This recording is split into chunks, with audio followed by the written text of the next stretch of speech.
Environmental degradation, पर्यावरण का अवनति, common property resources. क्यों पर्यावरण का अवनति हो रहा है? जैसे ही मनुष्य सभ्यता संस्कृति बढ़ता जा रहा है वैसे ही प्राकृतिक परिवेश का अवनति हो रहा है। Resources owned by none but available to all users free of charge. जितने सारे हमारा प्रकृति का मिलता है, हवा मिलता है, जल मिलता है, जमीन मिलता है, इसके लिए हम कोई पैसा नहीं दे रहे हैं या कोई कीमत नहीं चुका रहे हैं, इसलिए सब दुरुपयोग कर रहे हैं। क्योंकि जो फ्री में मिलता है हमें उसका मूल्य पता नहीं होता है जब तक उसका अभाव ना हो। मैं convert potentially renewable resources into non renewable resources. हमारे जितने रिन्यूएबल रिसोर्सेस है जो हम फिर से रिन्यू कर सकते हैं, और कुछ है नॉन रिन्यूएबल जिसको हम नहीं कर सकते हैं फिर से। जैसे हमारा कोयला है, ये बहुत साल लगेगा, 1000 साल लगेगा उसका संगठन होने में। हाउ एनवायरमेंटल डिग्रेडेशन अकर्स, कैसे हो रहा है? Environmental changes are based on many factors including urbanisation. ये तो सबको पता है। जितने शहरीकरण हो रहा है, जितने सारे फैक्ट्रीज, मिल्स, बिल्डिंग्स, हाईवेज बन रहा है, उतना ही पेड़ काटा जा रहा है, उतना ही जीव जंतु का हत्या करा जा रहा है। द पॉपुलेशन एक्सप्लोजन, मनुष्य का जनसंख्या वृद्धि रोज बढ़ता जा रहा है। आज 800 करोड़ के बराबर पहुंच गया है। तो ऐसे ही बढ़ता जाएगा तो एक दिन मनुष्य आपस में लड़के खत्म हो जाएंगे, जैसे डायनासोर लोगों का हुआ था। डायनासोर क्यों मर गए थे तुम्हें पता है?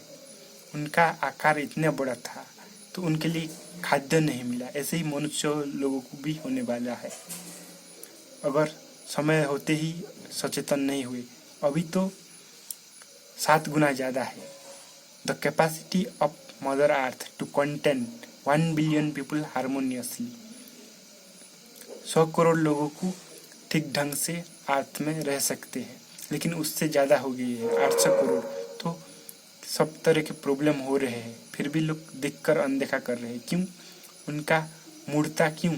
उनका ट्रेडिशन के खिलाफ है, कस्टम के खिलाफ है, उनका धर्म का खिलाफ है, इसलिए ये सब चल रहा है। और जिस धर्म, संस्कृति, सभ्यता मनुष्य को पतन की ओर ले चले और उसका दुख पड़ाए, उसका 2 कौड़ी का भी मूल्य नहीं है। इंक्रीज इन एनर्जी यूज, हम सब एनर्जी लगातार यूज कर रहे हैं। अभी लैपटॉप चल रहा है या मोबाइल में मैं रिकॉर्डिंग कर रहा हूँ, फिर भी ये इलेक्ट्रिसिटी द्वारा ही हो रहा है। इंक्रीज इन ट्रांसपोर्टेशन, कितने सारे रेलवेज बन रहे हैं, कितने सारे पक्का road, national highway, super highway बन रहा है।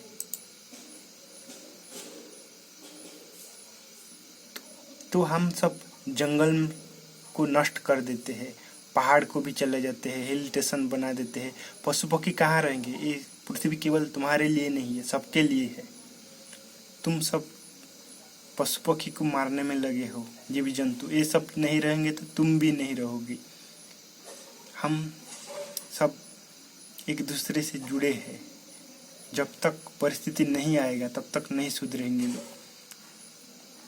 अब कोरोना वायरस आया है तो सबको थोड़ा थोड़ा समझ में आता होगा प्रकृति के साथ खिलवाड़ करने का क्या होता है।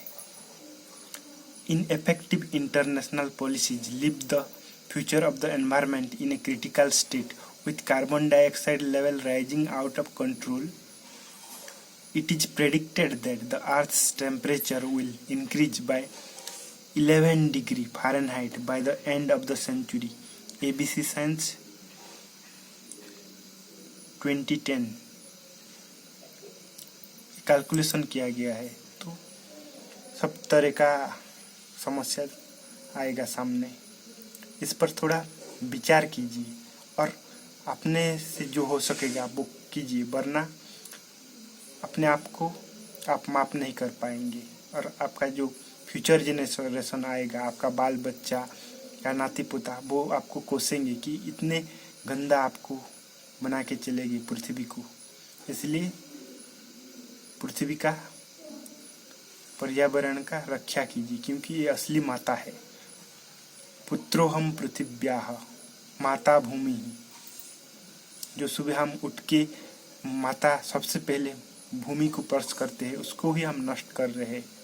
इसलिए समय रहते हुए भी सावधान हो जाना चाहिए और सबको एनवायरनमेंट की सुरक्षा के लिए कुछ ना कुछ करना चाहिए। जिसका जो कैपेसिटी है, प्रिंट मीडिया हो, सोशल मीडिया हो या कुछ फिजिकल वर्क करके भी करना चाहिए।